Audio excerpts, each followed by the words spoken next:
đi mới nè. Yeah.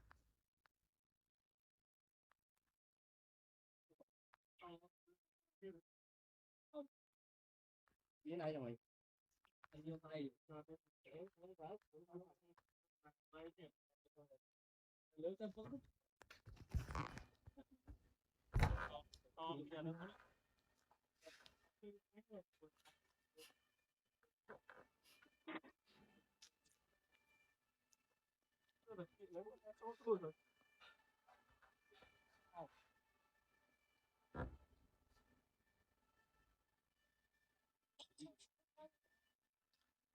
tuy chưa xong thì tăng rồi.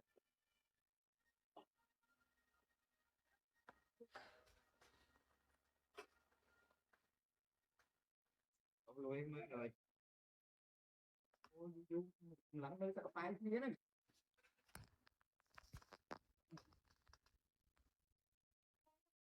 Mình tăng nữa vào. Ơi, chúng ta cái nó kia kìa.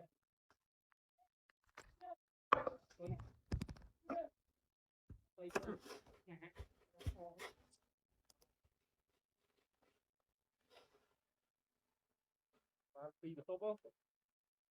Rồi. Ơi, cái này tụ. Lấy nước khổ một chút đã khổ mà hỏi ai cho lên đó chương minh toàn. Tại dừng ngọn.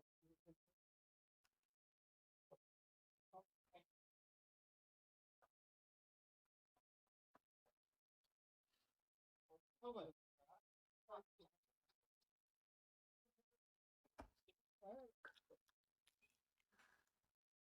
Sao mà xe đi lỗ làm sao này.